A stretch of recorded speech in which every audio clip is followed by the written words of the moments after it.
안녕하세요. 일본의 소식을 쉽고 빠르게 간추려서 전해드리는 오늘의 일본입니다. 2월 2일 수요일 오전 뉴스 보내드리겠습니다. NHK 보도에 따르면 1일 도쿄에서 14,445명, 카나가와 7,459명, 사이타마 4,565명, 치바 3,489명, 오사카 11,881명, 홋카이도 2,660명, 오키나와 715명의 감염이 확인되는 등 총 81,655명이 확진 판정을 받은 것으로 파악되었습니다. 한편 오사카에서 18명, 아이치에서 10명, 후쿠오카에서 6명 등 총 70명의 사망이 발생하였습니다. 이로써 일본 내 누적 확진자 수는 282만 6,291명, 누적 사망자 수는 18,898명이 되었습니다. 한편 30일 전국에서는 속보치로 54,109건의 검사가 실시되었습니다.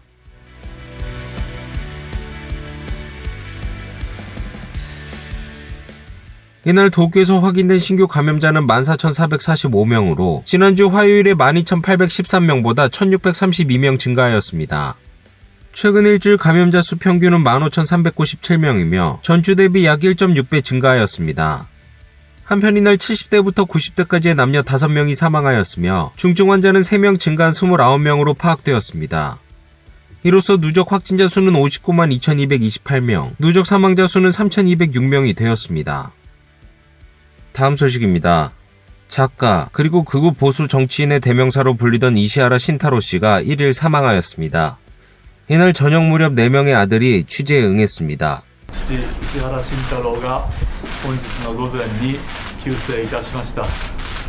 89歳、数えで90歳であります。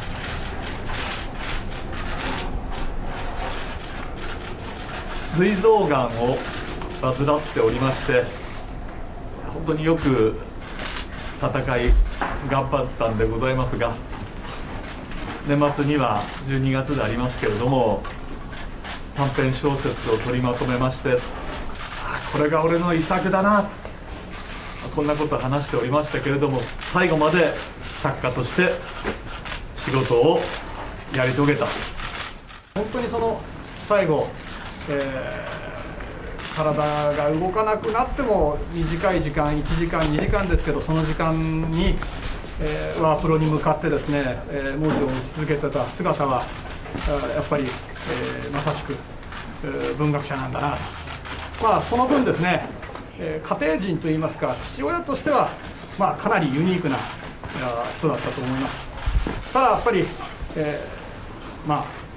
僕らが言うのもなんですけども、一つの時代を築いた父でありますから、父が抜けたいなくなった後、よりですね僕らも頑張っていかなければならないと思います。 코베에서 태어난 이시하라 씨는 1956년 히토츠바시 대학 재학 중 소설 태양의 계절로 일본에서 권위가 높은 아쿠타가와상을 받은 소설가였습니다. 1968년에는 정치인으로 변신하며 정책 모임 세이란카이를 결성하는 등 강경파의 젊은 피로서 존재감을 드러냈습니다. 国家の危機の克服は国民の強い連帯と協力なくしては遂げられない。そして政治はその要とならなくてはならない。 환경청 장관이나 운수상을 역임하였지만 1995년에는 의원재직 25년 표창을 받은 직후 사직을 표명하였으며 4년 후인 1999년 도쿄 도지사 선거에 출마하였습니다. 당시 166만 표를 얻어 압승하였으며 14년에 걸친 장기 정권을 구축하였습니다. 正当な経由でもなおね、外国に比べて10倍以上高い硫黄の濃度を持つ経由、ましてその不正経由はもっとひどいことになるんだけども、それを使って走るだけでね、東京の都内だけで自転車が吐き出すこの粉塵はこの12万本、1日これ12万本ですよ。ほら。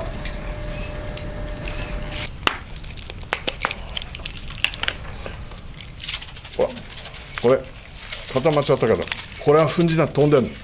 これを総理大臣も生まれたての赤ん坊みんな知ってるだ、東京で。こんなものを国がですね認めずにほったらかして済むことじゃないでしょう。これ 디젤차 배기가스 규제나 도쿄 마라톤 대회 출범 등 많은 실적도 남겼지만 東京が尖閣諸島を守ります。日本の政府が嫌がるかどうかはどこの国が嫌がろうとですね、日本人が日本の国土を守るために島を所得するのは何か文句はありますか？ないですよ皆さん。でまさか東京がね尖閣諸島を買うっていうことでアメリカが反対するわけはないよな。ないでしょ。 핵 무장론이나 중국에 대한 강경 자세 등 발언은 자주 문제를 일으켰습니다. 특히 센카쿠 열도를 둘러싸고는 도쿄가 구입하겠다는 생각을 표명하며 외교에도 영향을 끼쳤습니다. 사기 재임 중 중위원회 입후보를 위해 도지사직을 사임하기도 하였습니다. 決してこれでね政治をやめなくちゃありません。もうちょっとね違った形で大きな形でねお国に最後のご奉公しようと思ってます。年齢なんですが80歳。そうです。まさしく80歳なんだよ。なんで俺がこんなことやらなくちゃいけないのよ。若い人しっかりしろよ。本当に。 태양의 당을 결성해 일본 유신회와 합류해 80세에 국정에 복귀하였습니다. 하지만 2년 뒤 낙선하며 정계를 은퇴하였습니다. 結構強引な印象をお持ちの方でしたんでね、政治家としてはね、十分立派に果たしたんじゃないかなと思います。周りをあまり気にしてないような雰囲気があったんですよね。だから自分の政策をもう貫いて、常に進んでいくというイメージが強かったですね。一番印象になったのはね、太陽の季節の本だね、芥川賞の。高校ね、1年か2年頃かな、読んだけどさ、かなり革新的だもんね。ああいうその小説はね、今までなかった小説だから。 작년 10월 췌장암이 재발하며 병과 싸우면서 집필을 계속하였습니다. 3일 전에도 지팡이를 짚고 걷는 모습이 목격되었지만 1일 오전 자택에서 숨을 거뒀다고 합니다. 장례는 친족만 모여 치른 뒤 작별의 모임을 가질 예정이라고 합니다. 그는 한국에 대해서도 수많은 망언으로 잘 알려진 정치인이었습니다. 2013년 6월 도쿄에서의 한 가두연설에서는 위안부를 알선한 것은 상인인데 국가가 알선했다고 한 것이 코노다머라고 주장하였으며 2014년 3월 기자회견에서는 일본의 조선 식민지화가 자국 방어를 위한 것이었다라고 주장하였습니다. 또 정계 은퇴 선언 기자회견에서는 まあいくつで死ぬか知りませんが間もなく死ぬんでしょうけどね。死ぬまではやっぱり言いたいこと言ってやりたいことやって人から憎まれて死にたいと思います。 정치를 하는 동안 헌법이 한 글자도 바뀌지 않은 것이 마음에 걸린다는 말을 남기기도 하였습니다. 다음 소식입니다. 일본이 세계문화유산 등재를 목표로 하고 있는 니이가타현의 사도광산에 대해 정부는 1일 가기에서 유네스코에 추천을 정식으로 결정하였습니다. 金山に関するユネスコへの推薦を決定する閣議了解を得たところであります。 사도광산의 추천을 둘러싸고 한국 정부가 다수의 조선인이 가혹한 노동을 강요받은 현장이라는 등의 이유로 반발하고 있어 일본 정부는 국제사회의 이해를 얻기 위한 태스크포스 팀을 구성하고 2023년 등록을 목표로 하기로 결정하였습니다. 마츠노 관방장관은 이날 회견에서 한국을 포함한 관계국과 냉정하고 정중한 논의를 해나가겠다라고 강조하였습니다. 다음 소식입니다. 2월 들어서도 오미크론 변이에 따른 감염 확대는 멈출 줄 모르고 있습니다. 이날도 도쿄에서는 14,445명의 신규 감염자가 확인되었으며 병상 이용률은 50.7%로 도가 긴급사태 선언의 요청을 검토하는 기준으로 삼는 50%를 넘겼습니다. 病床の使用率だけではなくですね、私は総合的に判断する必要があると思います。重症者の増加も含め医療機能不全が想定されれば、実際にその機能不全が発生する前に緊急事態宣言を出すオプションもあり得ると思います。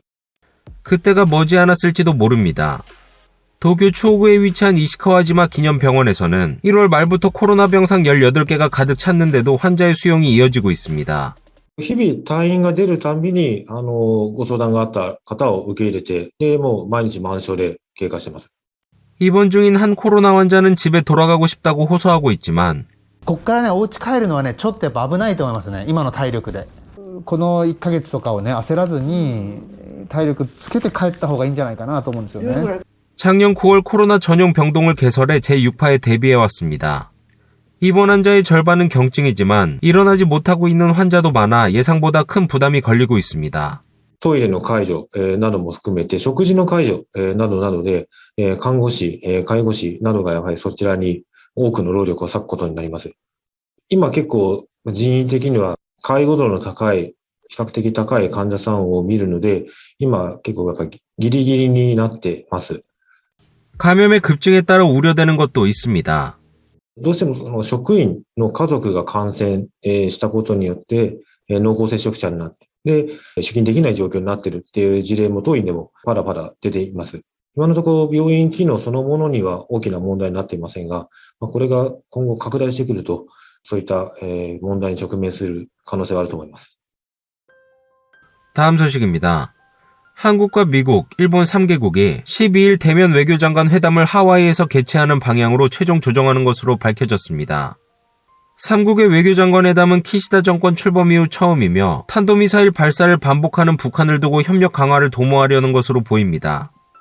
또 미국과 일본, 호주, 인도로 구성된 비공식 협의체 쿼드의 4개국 외교장관 회담도 11일 호주에서 개최되는 방안이 최종 조정 중에 있는 것으로 알려졌습니다. 오늘의 일본 소식은 여기까지입니다. 시청해주셔서 감사드리며 즐거운 하루 되시길 바라겠습니다. 저는 또 새로운 소식으로 찾아뵙도록 하겠습니다. 이그저TV였습니다.